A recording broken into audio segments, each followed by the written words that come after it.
D'abord, je voudrais dire que la loi a été votée depuis le 13 juin 2013 et qu'on est en droit de s'étonner que c'est aujourd'hui seulement que M. Fornia-Sibé ait décidé de promulguer, de signer le décret d'application de cette loi. Je voudrais également dire que la loi est claire. Elle spécifie dans son article 25 les prérogatives, les droits du chef de file de l'opposition. Ce n'est pas M. Fornia-Sibé qui choisit le chef de file de l'opposition, c'est la loi qui détermine qui est le chef de l'opposition. L'article 24 de la loi dit clairement que c'est le premier responsable du premier parti de l'opposition à l'Assemblée nationale en nombre de sièges qui est le chef de file de l'opposition. Ce n'est pas Fornia-Sibé qui décide ou qui a décidé que c'est Jean-Pierre Fabre qui serait le chef de l'opposition, c'est les populations togolaises, par leur vote, malgré les fraudes massives, malgré un découpage électoral totalement arbitraire, qui ont fait de Jean-Pierre Fabre le chef de file de l'opposition. Maintenant, il n'appartient pas à Fornia-Sibé et au gouvernement RPT-UNI de compléter cette loi par des obligations iniques. Il n'y a pas dans la loi tout ce que nous avons lu, l'obligation d'assister à des manifestations sur l'invitation du chef. Ce n'est écrit nulle part. Il faut qu'on apprenne à respecter les lois de la République. Maintenant, si M. Fornia-Sibé, chef de l'État togolais, souhaite que l'opposition et le pouvoir en place respectent le jeu démocratique, le jeu républicain, il faudrait alors que M. Fornia-Sibé lui-même apprenne à respecter les lois de la République en commençant par la Constitution qui dit dans son article 74 que le chef de l'État a l'obligation de s'adresser au moins une fois par an à l'Assemblée nationale sur l'état de la nation. Ce qu'il n'a jamais fait depuis qu'il est au pouvoir, depuis 2005. En deuxième position, M. Fornia-Sibé a signé un accord très important avec toute l'opposition démocratique au Togo en 2006. Parce qu'il ne faut pas oublier que M. Fornia-Sibé est arrivé à la tête de ce pays dans le sang. Nous avons eu plus de 1000 morts dans ce pays.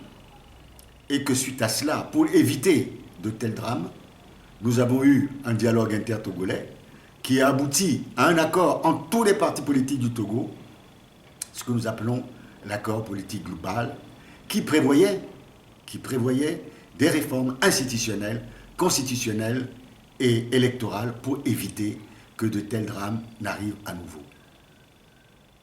Depuis 2006, ça va faire 10 ans, rien n'a été fait en ce sens. Le père de Fornia-Sibé, le général Eyadema Nia-Sibé, avait signé un accord en 2004 avec l'Union européenne, c'est ce qu'on appelait les 22 engagements, dont les élections locales. Jusqu'à aujourd'hui, cet engagement est resté lettre morte. Je voudrais également rappeler que M. Jean-Pierre Fabre, le chef de file de l'opposition, est actuellement sous le coup d'une inculpation très grave dans la sordide affaire des incendies des marchés de Kara et de Lomé.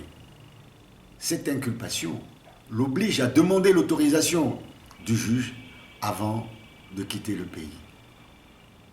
Et je voudrais également rappeler que dans cette sordide affaire, nous avons toujours nos amis, nos militants, qui sont encore détenus dans les prisons de Lomé, de Tsévié, de Kara et autres, pour des crimes qu'ils n'ont certainement pas commis. Et aucun jugement n'a été rendu depuis 3 ans. Et ces personnes attendent de savoir pour quelles raisons ils ont passé 3 ans de leur vie en prison. Donc, M. Fogna Sibé et son gouvernement ne peuvent en aucun cas conditionnaliser le titre de chef de file d'opposition, de l'opposition. Le chef de file de l'opposition est celui qui est le responsable du premier parti à l'Assemblée nationale après la majorité parlementaire. Et cette prérogative revient à l'ANC et à son président Jean-Pierre Fabre. Et ces droits sont clairement définis dans les articles 25, 26 et 27 de la loi du 13 juin 2013. Et vous ne verrez dans cette loi aucune trace de ces conditions que nous avons lues à travers la déclaration du Conseil des ministres d'hier. Ça n'a pas de sens. Le Conseil des ministres n'a pas à trafiquer la loi ou à compléter la loi. La loi est votée par l'Assemblée nationale, elle s'impose à tout le monde. D'après vous, est-ce que cette loi est trafiquée? Non, c'est-à-dire qu'on ne peut pas rajouter des conditions à une loi qui existe. La loi est votée par l'Assemblée nationale et si on doit modifier la loi, on retourne à l'Assemblée nationale pour modifier la loi. Le Conseil des ministres ne peut pas décider ipso facto de compléter la loi avec des conditions que le chef d'État juge à sa convenance. Il ne faut pas que le régime RPT unir s'imagine que le chef de file de l'opposition a l'obligation de se soumettre à lui. Le chef de file de l'opposition continue à jouer pleinement son rôle d'opposant et son rôle de dénoncer les dérives de ce régime, de dénoncer la malgouvernance de ce régime. Que M. Fogna Sibé s'imagine que le chef de file de l'opposition doit lui faire allégeance. Ça, c'est non. Il faut que tout le monde respecte la loi et rien que la loi. Quand M. Jean-Pierre Fabre a écrit au chef de l'État en date du 13 janvier 2016, c'est au titre de chef de file de l'opposition. Parce que, bien sûr, le décret n'était pas encore signé, mais la loi est là, elle s'applique à tout le monde. Donc, M. Fabre, conformément à la loi du 13 juin 2013, est bien le chef de file de l'opposition. Donc, il lui demande instamment d'ouvrir les discussions pour les réformes institutionnelles, constitutionnelles et électorales comme prévu par l'accord politique global.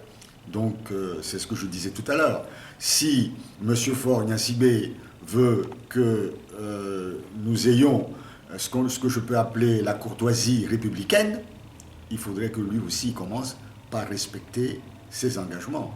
Et l'un des premiers engagements auxquels nous tenons beaucoup, c'est bien entendu les réformes institutionnelles et constitutionnelles ainsi que électorales prévues depuis 2006 par l'accord politique global.